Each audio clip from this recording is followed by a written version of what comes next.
¿Cómo se ve Colombia desde la CAF? Con expectativas, obviamente, porque el país tiene un gran potencial, pero tiene que desarrollarlo, tiene que implementarlo. Usted es experto en temas económicos. ¿Cómo se ve la economía colombiana desde allá, desde la CAF? Pues la vemos con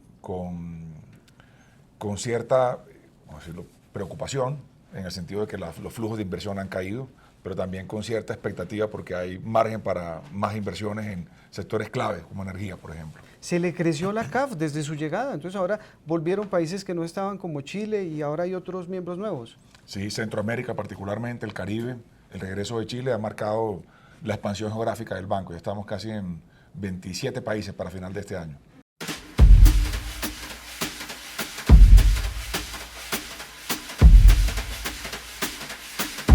Es Sergio Díaz Granados, el presidente de la CAF. Para los ochenteros era la Corporación Andina de Fomento, ahora es el Banco de Desarrollo de América Latina y el Caribe, y le damos la bienvenida a las conversaciones del espectador. Bienvenido, doctor Sergio Díaz. Muchas gracias por la invitación. Lo vimos acá en Colombia porque vino usted al Festival Gabo a hablar de biodiversidad. A propósito de la COP16, ¿cómo es ese tema de la participación de la CAF o la mirada que tiene la CAF respecto al tema de la COP16 de Colombia? La COP16 es una gran oportunidad que tiene el país para situar una discusión esencial, que es la importancia de preservar nuestra naturaleza. Digamos, toda la discusión ha estado a nivel mundial alrededor de las emisiones, del control de las emisiones contaminantes, que es lo que impulsa el cambio climático. Pero la discusión de fondo es la preservación del capital natural. Y países como Colombia, que hace parte de un grupo de países megadiversos, tienen que liderar la discusión sobre la preservación de la naturaleza y de la corresponsabilidad específicamente del norte con el sur global. Entonces, que se haga la COP en un país megadiverso, que al mismo tiempo está enfrentando una crisis por cuenta del cambio climático y un riesgo de su capital natural, es de la mayor importancia. Y los bancos de desarrollo lo que queremos hacer alrededor de esta discusión es propiciar toda la innovación financiera necesaria para poder compensar ese desequilibrio que hoy enfrentan nuestras economías, en las de América Latina y el Caribe en particular. Eso de propiciar la innovación financiera, se dice fácil, pero ¿cómo se hace? Se hace mirando instrumentos como los swaps de deuda por naturaleza, es decir, que le reconozcan a los países de la región su esfuerzo constante para proteger las reservas naturales. Se hace buscando mecanismos financieros de largo plazo, con mejores tasas, que le permitan a nuestros países prepararse para esta adaptación. Lo que estamos buscando es un financiamiento que haga una transición justa hacia el desarrollo sostenible. Nuestros países han contaminado menos porque son más pobres. Tenemos que resolver la pobreza contaminando menos en el futuro. Eso no lo ha hecho ningún país en los últimos 70 años.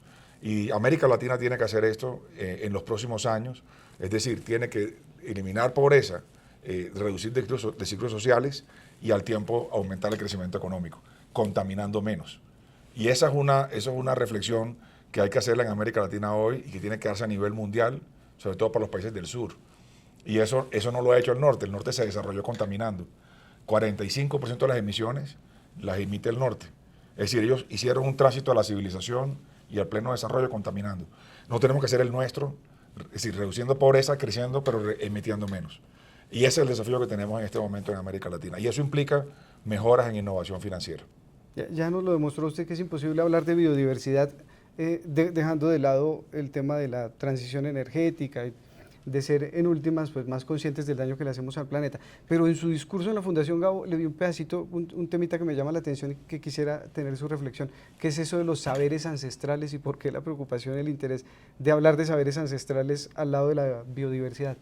Miren, desde la COP28, CAF ha venido promoviendo estas conversaciones con comunidades de toda América Latina y el Caribe, que muchas de ellas encierran un conocimiento sobre la protección del medio ambiente, sobre la forma de evitar, por ejemplo, los deslaves en las montañas o la manera de controlar el desbordamiento de muchas de las cuencas o de un mejor uso del agua, inclusive en las épocas de sequía. Ese conocimiento hay que tratar nuevamente de volverlo a colocar en el centro de la conversación y ayudar, por supuesto, a que se replique, que se escale. Universidades como el MIT, por ejemplo, han desarrollado centros de investigación específicos para este tipo de conocimiento, para tratar de no solamente entenderlo, sino de escalarlo. Y un poco lo que queremos desde el lado de la COP es aprovechar que estamos en uno de los países más diversos de la región. Y no solamente Colombia, pero también ciertamente Ecuador, Bolivia, Perú, Brasil, donde tenemos comunidades ancestrales que han desarrollado técnicas para la preservación de los bosques, para que esto sea mejor comprendido, más valorado y sobre todo más escalado. Y es un poco lo que queremos hacer en la COP también. Dicho de otra manera, y como le mencionaban a uno en su niñez, los abuelos son sabios. Porque hay mucho conocimiento que no se puede desperdiciar, de milenios, lo diríamos de alguna manera. Y ese conocimiento queremos que sea no solamente reconocido, sino exaltado y de alguna manera entendido para poder escalarlo, porque al final del día lo que se trata es buscar soluciones, y muchas de ellas son soluciones que se basan en el buen uso de la naturaleza. Y eso es un poco también lo que los bancos de desarrollo hemos comenzado a implementar, de soluciones basadas en la naturaleza, que hay que financiarlas para poder acometerlas y llevarlas adelante.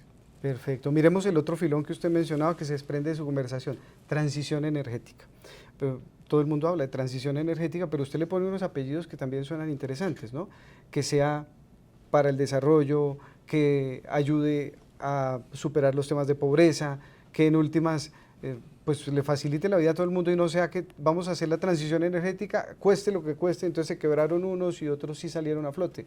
De acuerdo, mire, la transición energética en los países del norte va a ser más fácil, porque tienen la tecnología y tienen la capacidad financiera para pasar de fuentes contaminantes de fósiles a eólicas o a solares o a nucleares inclusive. En el sur tenemos una matriz más limpia, pero tenemos la necesidad de electrificar más sectores, tenemos una condición de pobreza y de desigualdad que es más limitante. Es decir, tenemos en América Latina, la última década ha crecido 1,6% en promedio América Latina. Tenemos un estancamiento en materia de pobreza y en materia de ampliación de clase media. Y a partir de esa condición económica tenemos que hacer la transición. Entonces decimos, tiene que ser justa, no puede ser un salto al vacío. No se le puede exigir a estos países que hagan adaptaciones energéticas tan rápidas como las va a hacer el norte. Tenemos que buscar mecanismos financieros que ayuden a que esto sea mucho más justo entre generaciones, porque no podemos cargarle a esta generación el 100% de la transición. Tenemos que lograr mecanismos financieros que alarguen los plazos y los pagos. Movernos usando también lo que tiene la región. La región tiene gas natural y vamos a tener que utilizar el gas natural como un instrumento de transición hacia una descontaminación completa o emisiones ceros hacia el 2040 o hacia el 2050. Entonces, todo el planteamiento que ha hecho el banco recientemente con una publicación sobre transición energética justa, lo que mira es tanto la oferta como la demanda. Mira del lado de la oferta la posibilidad que tenemos para hacer no solamente más eólica, más fotovoltaica, sino también utilizar gas natural como energía de transición. Por el lado de la demanda, ve los sectores que tenemos potencialmente que electrificar. Es el caso del transporte y es el caso de la agricultura. Son los dos sectores que más requieren hoy electrificación. Pero hacer esta electrificación es costosa. Vamos a tener que buscar mecanismos de financiamiento de largo plazo, con años de gracia, con tasas bajas, que permitan que esos proyectos se puedan acometer en realidad, porque estamos partiendo de una base de mayor estrechez fiscal en América Latina y el Caribe, que se agravó por cuenta de la pandemia. Recordemos que solamente durante la pandemia todos los países sin excepción elevaron sus techos de deuda para atender las facturas de la pandemia. Hoy estamos abocados a pagar las cuentas de la pandemia y al mismo tiempo tenemos la emergencia climática y la emergencia ambiental. Y tenemos que salir a financiar también, digamos, la transición energética. Por eso decimos, tiene que ser justa, no puede ser un salto al vacío, no puede llevar esa transición a una recesión, tiene que llevarnos a un crecimiento. Y el planteamiento que hacemos como banco es cómo conectamos esa necesidad como una especie de círculo virtuoso para el crecimiento económico. Y eso es lo que le estamos apostando. Usted fue congresista de Colombia. ¿Se acuerda que en su época de congresista se armaban unas peloteras, perdón por la expresión coloquial, cuando se hablaba de estos temas que tenían que ver con finanzas o con cualquier actividad que afectara de pronto los recursos públicos? ¿Sí lo recuerda? Sí, por supuesto. Bueno, pues le cuento que ahora es igual, pero peor. La gente con estos temas está en una tensión impresionante y todo el mundo sabe que hay que aportar, todo el mundo sabe que hay que hacer una transición, pero no nos hemos podido poner de acuerdo sobre cómo y hay unas controversias impresionantes. Aterricemos eso que usted me acaba de explicar sobre la transición a Colombia, exclusivamente a Colombia, y cuál es el panorama y qué es lo que le conviene a Colombia desde la CAF, qué es lo que usted ve desde la CAF, teniendo en cuenta que no todos los países están en el mismo punto de partida para el proceso de transición. Yo diría que es apoyarse en evidencias. Yo creo que la discusión en cualquier escenario, sea en instituciones democráticas como el Congreso, o sea en las discusiones de gobierno, los niveles de gobierno, digamos, entre el nivel ejecutivo y los gobernadores o los alcaldes, hay que basarlas en evidencias. Hay que tratar de tomar las mejores prácticas y anclarse en la evidencia con rigor para que las discusiones vayan por el carril de la solución, no por el carril de la confrontación dogmática. Entonces, un país como Colombia, que es uno de los países más húmedos del planeta, no puede negarse, por ejemplo, a crecer en pequeñas centrales hidroeléctricas. Hagamos un ejemplo práctico. coja el departamento del Cauca. Y es uno de los departamentos de mayor pluviosidad. En general, toda la cornisa del Pacífico colombiano. Pero el Cauca produce algo así como 23 megas de energía con hidroeléctricas. Podría producir mucho más. Podría producir varios gigas en energía eléctrica a partir de pequeñas centrales hidroeléctricas. Eso es un ejemplo práctico de lo que pudiéramos hacer en Colombia. Y serviría de ingreso para el departamento del Cauca, como rentas de capital, como las tiene Antioquia, o como las tiene Caldas, o como las tiene Bogotá y Cundinamarca, servirían también. Y sería una energía barata, una energía limpia, con la cual pudiera apalancarse la electrificación de sectores claves, transporte, industria, agricultura. Podemos ir también a los desiertos nuestros, en el caso de La Guajira, eólico y fotovoltaico, tenemos un gran potencial ahí, pero hay que trabajar licenciamiento social y ambiental que permita que los proyectos se lleven a cabo. Hay que incorporar las comunidades indígenas en la solución, que incorporarlas desde el inicio, no solamente pidiéndoles permiso para hacer los proyectos, incorporándolas en los proyectos realmente. Yo creo que hay que pensar en un modelo distinto para el siglo XXI, donde los negocios se puedan hacer, donde se requieren. Yo creo que el gran desafío que tiene Colombia es ese. El gran desafío es aumentar nuestra matriz energética, tanto en términos de cantidad como en términos de distribución dentro del país. Hay que electrificar más el país que conectarlo más. Y llevar esa matriz limpia a la producción de bienes y servicios. Lo que va a valorar el producto colombiano en el exterior va a ser su matriz energética, la menor cantidad de emisiones. Ese es el futuro. El futuro de nuestras exportaciones está en demostrar que son verdes, los bienes y los servicios. Hemos acuñado un término en el banco de power shoring, que es tratar de reconocer el valor de las exportaciones a partir de una menor emisión de CO2. Ahí tiene un gran potencial Colombia. Yo creo que ese es el camino por donde hay que ir. Pero hay que sentarse a mirar proyecto por proyecto, región por región. No es lo mismo la solución para La Guajira que para el Cauca. No va a ser la misma para Casanare que lo que va a ser para Córdoba. Hay que pensar en regionalizar bien el paquete de soluciones en Colombia y utilizar evidencia. Y utilizar evidencia en cada región y tratar de hacer los proyectos, los programas bien estructurados desde el inicio. Para eso pueden utilizar la banca de desarrollo. Cómo estructuramos los programas bien, de manera que hagan un buen cierre financiero y se puedan ejecutar. Pero va a ser clave el licenciamiento social y va a ser clave el licenciamiento ambiental de esos proyectos. ¿Cómo se ve Colombia desde la CAF? Con expectativas, obviamente, porque el país tiene un gran potencial, pero tiene que desarrollarlo, tiene que implementarlo. Usted es experto en temas económicos. ¿Cómo se ve la economía colombiana desde allá, desde la CAF? Pues la vemos con cierta, ¿cómo decirlo?, preocupación, en el sentido de que los flujos de inversión han caído, pero también con cierta expectativa porque hay margen para más inversiones en sectores claves, como energía, por ejemplo. Se le creció la CAF desde su llegada, entonces ahora volvieron países que no estaban como Chile y ahora hay otros miembros nuevos. Sí, Centroamérica particularmente, el Caribe, el regreso de Chile ha marcado la expansión geográfica del banco. Ya estamos casi en 27 países para final de este año. Y ahora que menciona usted el asunto, me hace acordar, hace un poco más de un año estuvo usted en Cartagena en la cumbre de bancos de desarrollo y de bancos públicos, y habló con el presidente Petro.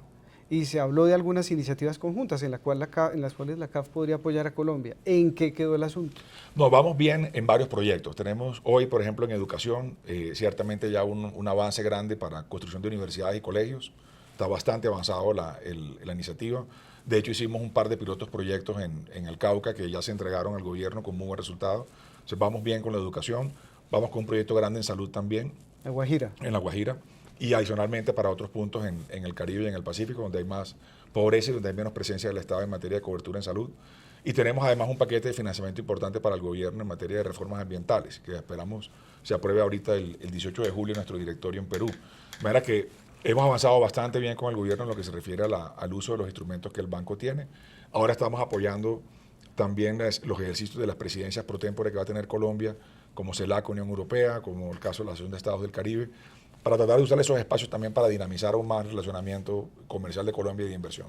Brasilia, Andina. Proceso de Brasilia, Comunidad Andina de Naciones, Alianza del Pacífico. Sí, hay varios procesos. ¿Y cómo es eso? Entonces, el CAF apoya los procesos de Secretaría Pro Tempore, que son 5 de Colombia, en un año, en menos de un año. Lo hemos venido haciendo con todos los socios. Estuvimos apoyando a San Vincent y las Granadinas, y a Honduras y Argentina en el caso de CELAC. Recuerden que el año pasado hicimos la cumbre de negocios en Bruselas, de CELAC Unión Europea, que esa la impulsó CAF directamente junto con la Comisión Europea. De hecho, este lunes en Madrid tenemos la reunión con toda la cooperación europea para mirar los avances de Global Gateway, y eso viene a Colombia el año entrante. Entonces, en el caso de CELAC Unión Europea, nos interesa mucho acompañar a Colombia en el esfuerzo de que la plataforma de inversiones de Global Gateway llegue a buen término y llega a los sectores que más dinamizan la economía. Me refiero a digital y a transición energética especialmente. Luego tenemos la Asociación de Estados del Caribe, que es la gran cuenca del Caribe. Ahí el tema de fondo es resiliencia climática. Si lo vimos ahora con el huracán Beryl, la destrucción que tuvo sobre Jamaica, sobre Barbados, sobre varias de las islas. Entonces, el tema ahí es resiliencia climática. Yo creo que ese es el gran eje de conversación. Eso hay que posicionarlo a nivel global. Tenemos que llamar más la atención para traer más recursos, instrumentos innovadores como seguros, como garantías, la preparación de las islas para enfrentar los huracanes, e inclusive Colombia tiene que prepararse para fenómenos de lluvias extremas en el Caribe. Ya las hemos visto, ya las presenciamos la semana pasada, lo vimos en Venezuela también y por supuesto en Centroamérica. En el caso de Alianza del Pacífico, yo creo que es seguir consolidando el modelo para poder integrar mejor alianza, para producir más dentro de la alianza, para exportar más de la alianza, sobre todo al Pacífico. Vamos a tener en Perú la cumbre de APEC, y ahí vamos a estar presentes como Alianza del Pacífico ayudando justamente esa interacción, que es la cuenca a la que más le exporta hoy Sudamérica. Sudamérica tiene en China y en los mercados orientales Claro. un gran destino de sus exportaciones. Entonces estos instrumentos ayudan a preparar el camino. Los accesos, por ejemplo, de productos como el aguacate o como el banano, como el café o comestibles, como el limón en otros países, el aguacate, la llegada de esos productos a China, a Japón o a Corea, exige que estos instrumentos de cooperación funcionen bien. La gente ve la admisibilidad sanitaria, pero detrás de eso hay un trabajo de años, 7, 8 años, Claro. para conseguir la admisibilidad.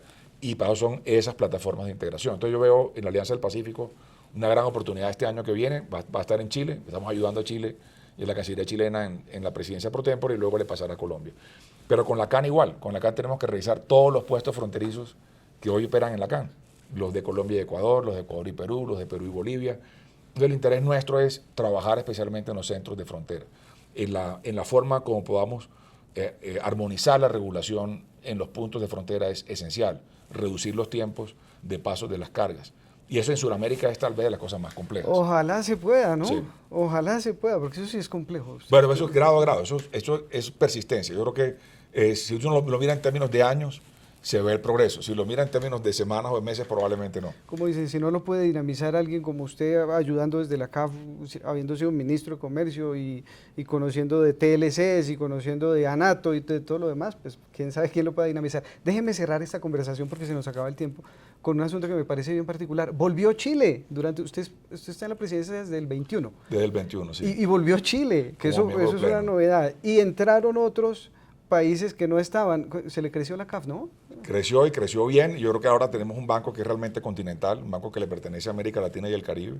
Y esta es una plataforma para presentar a América Latina y el Caribe a nivel mundial como región solución, en temas de alimentos, en temas de energía, en temas de producción verde. Yo creo que ahí tenemos un gran potencial en la Y región. hay mucha solicitud adicional de estados soberanos queriendo ingresar a CAF. Están entrando sobre todo las islas del Caribe, Caribeños, ¿no? caribeños que nos hacían falta.